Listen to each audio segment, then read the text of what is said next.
नमस्कार दोस्तों, मैं अंकुर उपाध्याय स्वागत करता हूं आप सभी का एक बार फिर से अपनी नई वीडियो में। दोस्तों, यहाँ पे आप सभी के साथ 7 स्टॉक्स के बारे में बात करना चाहूँगा।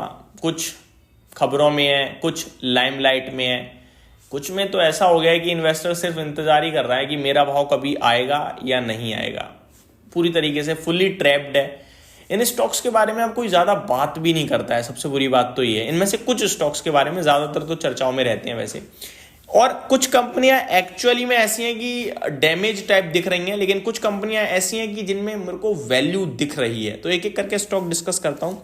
वैसे भी ना इस मार्केट में मिड कैप और स्मॉल कैप में मेरे को बहुत अपॉर्चुनिटीज दिख रही हैं। ये मेरा पर्सनल ओपिनियन है और मैं आपको बता रहा हूं कि बहुत अपॉर्चुनिटीज दिख रही हैं और हैं भी। अपॉर्चुनिटी क्या होती है आपकी नज़र में? मेरी नज़र में तो ये है कि अगर 10 रुपए की चीज़ 8 रुपए मिल रही है तो अपॉर्चुनिटी है। फिर वो 8 से 6 भी हो सकती है, 7 भी हो सकती है, कुछ भी हो सकता है, वो हमें फ़र्क नहीं पड़ता। यही आपको समझना है, यही आपको खुद को समझाना है। इससे ज़्यादा मैं कुछ कह नहीं सकता। आगे बात करते हैं स्टॉक्स के बारे में।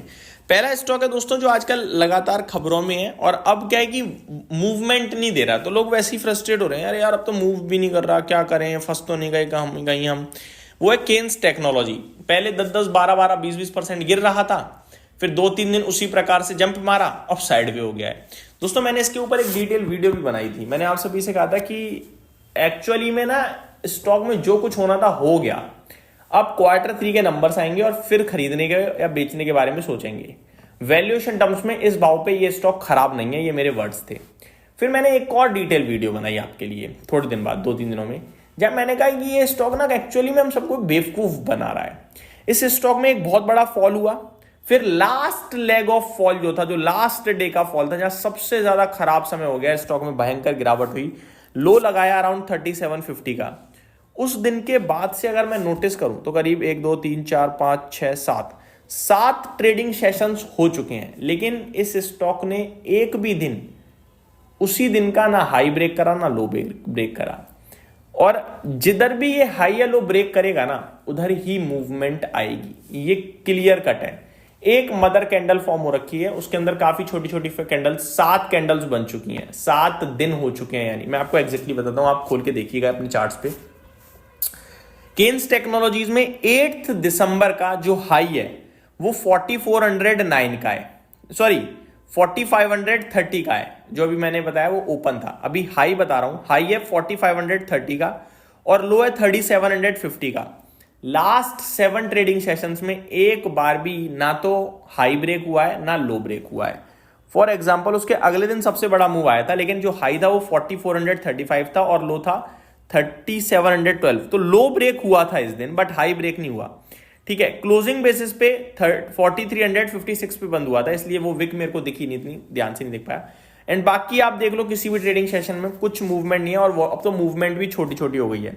नेक्स्ट ट्रेडिंग सेशन पे 10 तारीख को, 10 दिसंबर को, जो लो था वो 3861 का था, जो हाई था वो 4517 का था, मतलब कि नहीं हुआ हाई और लो ब्रेक दोनों ही।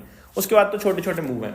तो अभी क्या कर रहा है ना, स्टॉक कोशिश कर रहा है सस्टेन करने की, स्टेबल होने की। ना इसमें स्ट्रेंथ है ना इसमें वीकनेस है। वीक जरूर है क्योंकि ऊपर नहीं तैयार है बिल्कुल जाने को, नीचे संभल के रह गया है। स्टेबल होगा, स्टेबल होने के बाद ये देखेगा कि मैं क्या करूं, मेरी तरफ इन्वेस्टर्स कैसे हैं, एक्चुअली में कंपनी कैसी है, और वो हमें पता चलेगा रिजल्ट्स के बाद। तभी डिसीजन लेना है या फिर कैंडल के ऊपर या नीचे जाने दो। तो आपको मैं मोटा मोटी बताना चाहूंगा 3750 या राउंड फिगर में 3700, ऊपर 4550। ये दो लेवल में से जब तक ऊपर या नीचे नहीं निकलेगा कुछ नहीं होगा, और जिधर भी जाएगा 10% का मूव देना चाहिए, ऐसा मेरा मानना है।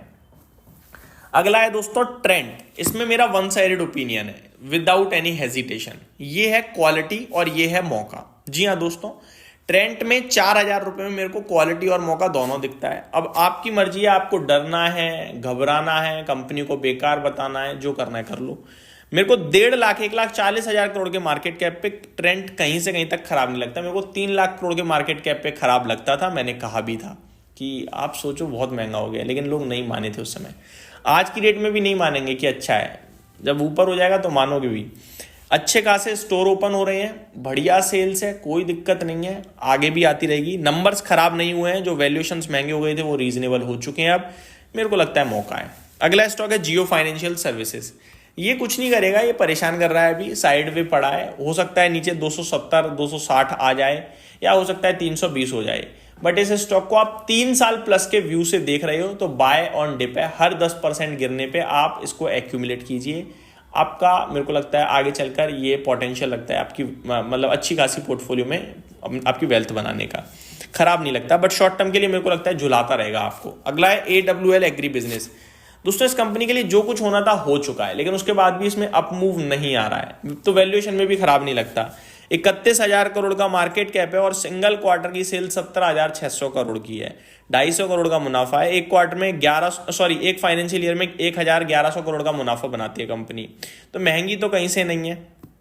FMCG कंपनी है, 30 के पीई पे कोई FMCG कंपनी ट्रेड नहीं करती है, लेकिन ये कर रही है। इसका समय खराब है, तो ना तो बेचने के लिए मैं बोल पाऊंगा ऐसे क्योंकि खराब नहीं लग रहा कहीं से, ना मैं लेने के लिए बोल पाऊंगा क्योंकि कुछ कर ही नहीं रहा है। तो जब मूव आएगा तब ध्यान देंगे। अभी इसे हम या तो वॉच लिस्ट में लगा के छोड़ देंगे या अवॉइड कर देंगे। जिसके पास है वो बैठा रहे, वैसे के वैसे बेच के फायदा नहीं है।